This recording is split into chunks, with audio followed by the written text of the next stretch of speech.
Empresarios fusilados, un narcoavión con 944 kilogramos de cocaína requisado en España. El caso Soderwins, avionetas que cruzan la frontera sin control. Son datos estos aislados, bueno, para muchos no. Y Mauro Federico escribió el libro Argentina, País Narco. ¿Cómo estás, Mauro? Bienvenido. ¿Qué tal, Alberto? No, gracias a vos por tener en cuenta el trabajo que uno hace. Mauro, días pasados se secuestraron 12.000 dosis de Paco en una villa del conurbano bonaerense. ¿Ya se descartó la idea de Argentina como país de paso de la droga? No, por supuesto que no, esto está claro. No solo no es un país de paso, sino que se ha transformado en un enclave trascendental para el narcotráfico a nivel internacional. Pero esto a lo que vos referís es muy interesante porque también marca que en la Argentina ha crecido sostenidamente no solo la actividad narco a nivel comercio, sino también la actividad narco a nivel despliegue de redes locales, que lo que hacen es vender sustancias y derivados perniciosos y nefastos aún más que la propia sustancia en territorio argentino. La cifra de 12.000 dosis impresiona mucho, pero si yo te doy otra, te vas a dar cuenta del volumen, de la magnitud. Solamente en la gran ciudad de Buenos Aires y su conurbano, en un día se calcula que se consumen 500.000 dosis de Paco. Es decir, lo que se secuestró el otro día no alcanza ni siquiera a hacer un ínfimo porcentaje del consumo de una sola jornada en Ciudad de Buenos Aires y conurbano. ¿Qué te quiero decir con esto? Indudablemente que fue un golpe a la actividad de un grupo, de una célula narco que operaba en este caso en la zona oeste del conurbano. Pero al lado de la magnitud del volumen es bastante insuficiente. Realmente estamos perdiendo esta batalla. ¿Y por qué Colombia, Brasil y Argentina son los países elegidos por estas organizaciones narcos a la hora de triangular la mercadería que se comercializa en Europa, en África, también en Oceanía? Bueno, Colombia fundamentalmente porque ha sido un país y es uno de los países con tradición productora de cocaína fundamentalmente. Recordemos lo acontecido fundamentalmente en la década del 70 y el 80 con los grandes carteles de Cali, de Medellín. Hay que nombrar también en esa lista a México, que ha sido y es todavía muy importante en cuanto al nexo con uno de los grandes países consumidores que tiene el planeta, que es los Estados Unidos, por su proximidad geográfica, por su frontera y la posibilidad de acceder a la llegada de cargamentos de droga hacia ese territorio. Lo que ocurrió fue que tanto en Colombia como en México, en los últimos 10 años, hubo medidas del Estado que empezaron a hacer retroceder la actividad de narcotráfico, es decir, combates más directos, acciones más directas de combate contra las redes narco. La desaparición de los grandes carteles, la división en subcarteles que tienen mayor actividad pero de manera distinta a su organización, lo que llevaron es a que se trasladara, en este caso, la actividad de los narcos hacia otros países más seguros porque tenían más posibilidades de llevar adelante su tarea criminal. Y en este caso Argentina, Brasil, fueron los destinatarios principales de ese desplazamiento de la actividad narco. Bueno, puestos fronterizos permeables, la ausencia de radarización son puntos claves para el crecimiento del negocio de la droga. ¿Hubo ausencia del Estado o un deliberado dejar hacer en las últimas décadas? Bueno, claramente, si nos eligieron a nosotros, Alberto, como uno de los destinos principales y favoritos, fue porque en la Argentina había todo eso, es decir, había permeabilidad en los pasos fronterizos, había mucha connivencia por parte de las fuerzas de seguridad. Desgraciadamente, ni la Policía Federal, ni la Gendarmería, ni la Prefectura han sido funcionales en la estrategia de combate contra el narcotráfico. Más bien uno podría decir que todo lo contrario, fueron funcionales a la actividad de desarrollo del narcotráfico en la Argentina. Y la complicidad política, que claramente emerge cuando existe la protección de ciertos grupos que tienen desarrollo permanente, desgraciadamente hoy, en nuestro país, con la venta, la comercialización y la exportación, que todavía continúa, de droga hacia Europa. En el libro hablas de policías sorprendidos con cargamentos de cocaína, jueces que limpian órdenes de capturas internacionales, políticos involucrados. Vamos a repasar entonces, policía, jueces y políticos. ¿Se puede luchar contra todo esto y de esta manera? Bueno, claramente es la única manera que tenemos para poder lograr torcer el destino de esta batalla que venimos perdiendo.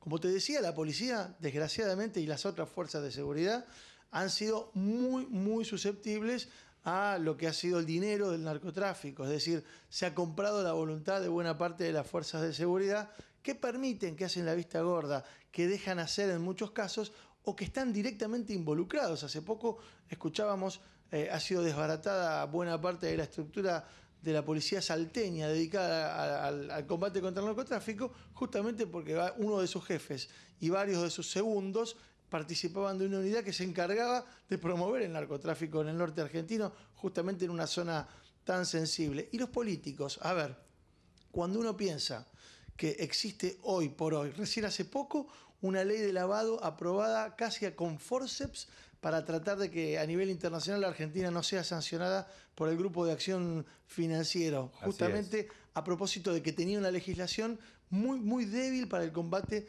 contra el lavado de dinero, que es la principal herramienta que tiene el narcotráfico. Esto ocurrió hace pocas semanas, Alberto. Entonces, indudablemente lo que había aquí era un gran agujero que permitía a los grupos que se dedican al narcotráfico lavar buena parte de la ganancia que generan vendiendo la droga. Y además las campañas políticas. Si no existe en la Argentina un control de qué grupos financian, qué empresas, qué particulares financian las campañas políticas de nuestros gobernantes, va a ser muy difícil que podamos evitar que ellos tengan un financiamiento vinculado con las actividades ilícitas que promueven el narcotráfico.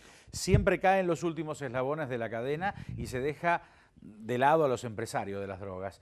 ¿Cómo ves los controles para evitar el lavado del dinero propio del narcotráfico aquí, en la Argentina, Mauro? Bueno, a las claras, porque a nivel internacional nuestro país no tenía una legislación que tuviera los parámetros mínimos que se requieren justamente para evitar que se produzcan acciones de lavado. A ver, la Argentina no tenía tipificado el lavado de dinero como un delito específico.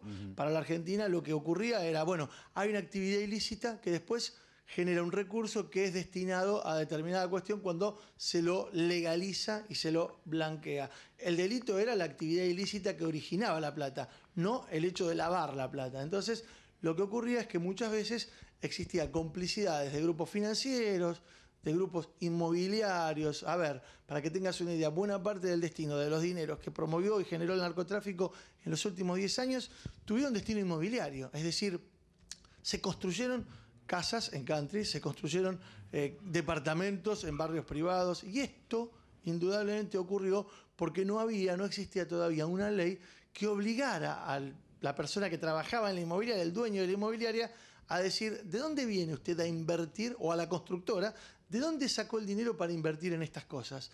Y de hecho se han promovido, en este caso, la construcción de grandes cadenas, no solo de hoteles, como en los 90, recordemos la figura de Gate Pharaon, sino también de construcciones en la zona de Puerto Madero y en importantes countries del conurbano aquí en la provincia de Buenos Aires que tenían un origen ilícito, muchos de ellos provenientes del narcotráfico. Mauro, si tuvieras la posibilidad de poner o de usar una calificación del 1 al 10 en la lucha contra las drogas del actual gobierno, ¿qué puntaje pondrías? Yo creo que en intencionalidad el gobierno está al borde de un 7, porque tiene buenas intenciones. A mí no me caben dudas de que hay una intencionalidad que desde el punto de vista del calificativo, si es que pudiéramos calificarlo con una nota, lo dejaría al borde de la aprobación. Si querés un 6,50. Ahora, en materia de efectividad en el combate contra el narcotráfico, te diría que no alcanza a arañar un 4. Así que me parece que la efectividad de sus políticas están demostrando que por lo menos desde el punto de vista de la mirada de quienes investigamos el tema, el gobierno no aprobó todavía su gestión en materia de lucha contra el narcotráfico. Hablando del gobierno, tiene enormes posibilidades de hacer campañas audiovisuales contra el consumo y también contra el narcotráfico. ¿Por qué no las hace, Mauro? ¿Qué análisis hace vos? Bueno, a ver, en principio contra el narcotráfico, yo te diría que más que campañas desde el punto de vista mediático, lo que habría que tener es una decisión política fuerte para confrontarlo y llevarla adelante con medidas concretas. Lo del lavado de dinero, la ley de lavado nueva, es un buen paso hacia adelante. Por eso digo que esto creo que va en progresión. El gobierno está empezando a tomar conciencia que esto no es un fenómeno internacional que nos afecta solo muy poco o de manera colateral.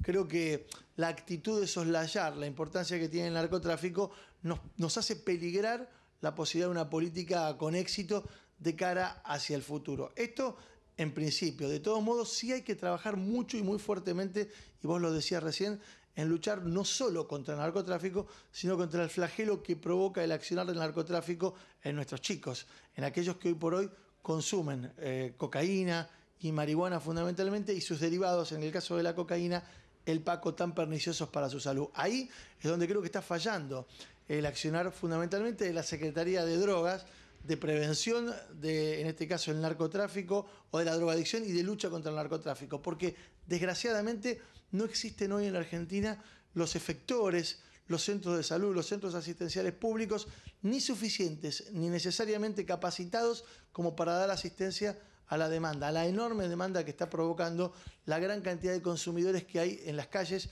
de la ciudad de Buenos Aires y de otras grandes ciudades de la Argentina. Porque esto es algo que tiene el libro País Narco, vos lo sabés. Hemos trabajado no solo con el problema ubicado en la ciudad de Buenos Aires, sino también en otras grandes ciudades y en otros grandes pueblos del interior de nuestro país, en donde también el flagelo del narcotráfico sigue haciendo estragos.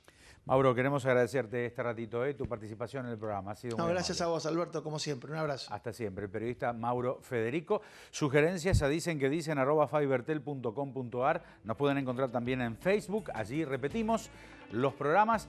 Han sido muy amables. Hasta la próxima semana. Auspiciaron este programa Lapiceras y Bolígrafos Lemón. Grupo Asegurador La Segunda. Municipalidad de Rosario. Helados La Montevidiana. Calidad superior. Lácteos Leyenda. Hechos de la pureza. Sport 78. Rosarino por deporte. Accesaniga. Mayor exposición y mucho más confort. Rodicio. Una invitación a disfrutar sin límites. Ciudad Rivera. Ciudad Rosario. Instituto de Promoción de la Carne Vacuna Argentina. Disfrutemos juntos. Paladín.